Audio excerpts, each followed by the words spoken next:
Olá, eu sou José Carlos Machado e tenho trazido aqui temas ligados ao desenvolvimento infantil. E hoje eu vou responder um tema que me é muito solicitado. Alguns pais pedem para que eu fale sobre a vida do casal enquanto tem os filhos. Isso é curioso. Então a gente vive durante um tempo não tendo os filhos. Vamos imaginar, um casal se conhece, namora, resolve constituir uma família, fica junto e nasce o nosso querido filho. Pois bem, esse filho ocupa a nossa mente, é algo muito interessante, muito bom, é uma delícia. Quem tem pai, quem é pai sabe muito bem como é gostoso ter um filho. É um trabalho danado, mas é muito bom. Pois bem, e como é que fica o casal, o pai e a mãe? Inicialmente é complexo porque a vida da mãe se modifica bastante, a do pai também. Mas o pai fica um pouquinho de fora, de certa forma. Bom, fica de fora até por uma questão da natureza, né? Ele não tem tempo, e quem gera é a mãe, e este contato, esta simbiose que às vezes acontece entre a mãe e a criança é muito intensa. E o pai, às vezes, ele não se sente convidado a participar, digamos assim. Mas o pai deve participar. O pai é uma peça importantíssima, ele tem que participar.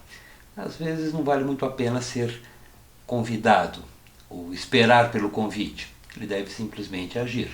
Isso é uma dica importante. Agora, é muito significativo também que o casal converse um pouco, que consiga fazer uma troca, não na presença dos filhos, mas assim, algumas situações são importantes. Aquela ideia, aquele conceito do Winnicott, que fala que ser mãe valeria a pena que ela fosse suficientemente boa, já é demais.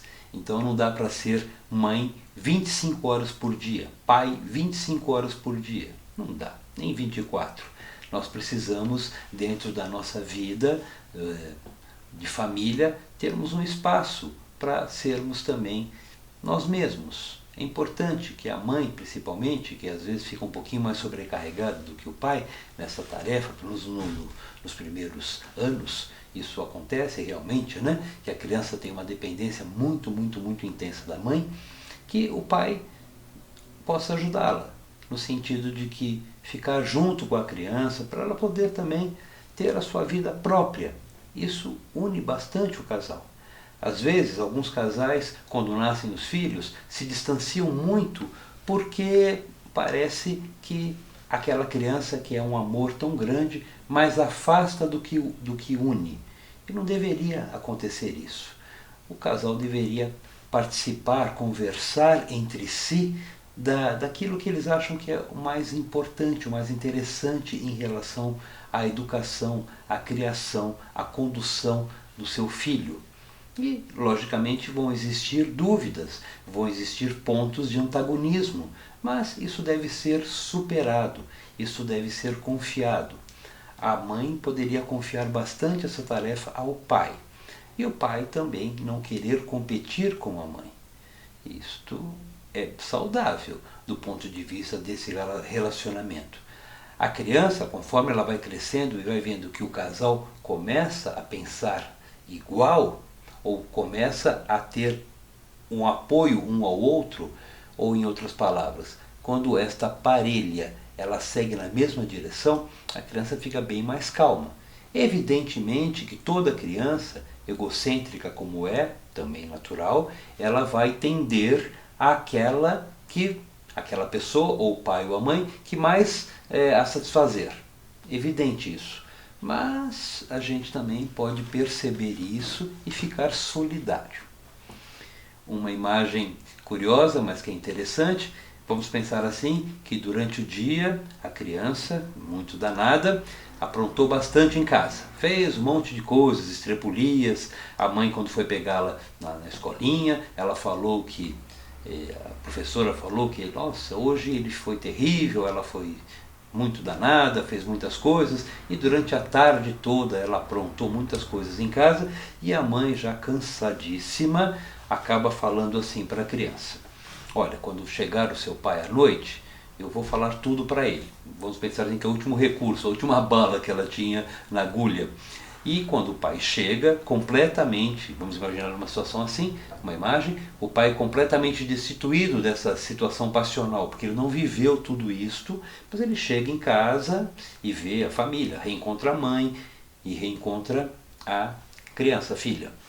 E a mãe chega para ele e fala assim: olha, o seu filho, como se fizesse um corte, né? O seu filho, ele fez isso.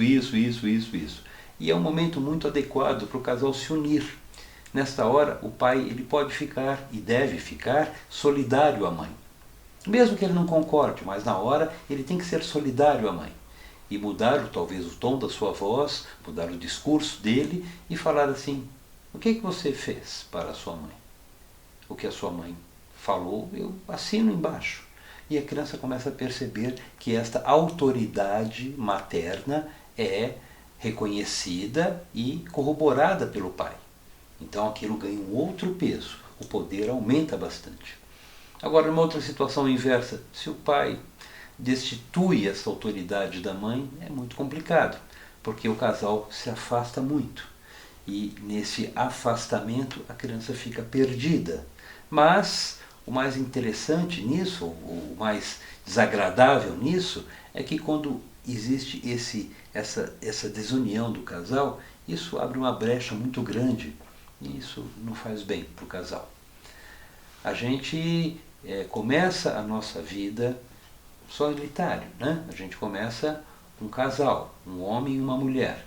Vêm os filhos, tem um preenchimento para a vida toda, evidentemente. Mas tem um determinado momento que a gente precisa sobreviver psiquicamente sem os nossos filhos. Isso é muito importante. Evidente que a gente sempre projeta coisas dos nossos filhos, né? A natureza humana é projetiva, a gente sempre projeta essas coisas. Mas o nosso quinhão de felicidade deve ser construído por nós mesmos. Numa relação conjugal, é importante que o casal se ancore, que tenha esse espaço junto, porque às vezes, em muitas situações, as crianças ocupam um espaço muito grande. E o casal perde a coisa mais importante, que é a estrutura de casal. Isso também tem muito a ver com aquela criança que frequenta a cama dos pais. Isso não deveria ser permitido, é uma dica que eu dou. A cama do rei e da rainha não deveria ser frequentada pelos príncipes e pelas princesas. Por quê? Porque é importante que a criança tenha o seu quarto, é importante que o casal tenha a sua intimidade. Essas coisas que a princípio vão aparecendo, elas ficam muito definitivas. Esse provisório não é interessante.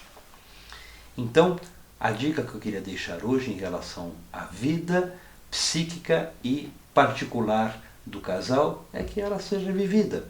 Em certas situações, a gente, às vezes, quando tem as crianças muito pequenas, a gente socialmente se afasta um pouco do grupo de amigos, a gente não sai mais, mas eu aconselho, uma dica que o casal volte a namorar, volte a ter planos, volte a ter uma vida conjugal. Isso é importante, isso reforça o lado amoroso entre o casal, isso fortalece muito o casal.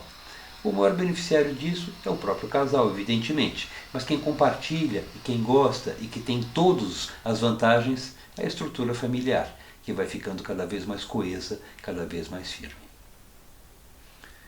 Eu sou José Carlos Machado e eu tenho trazido aqui informações sobre o desenvolvimento infantil, levando temas ligados a isso.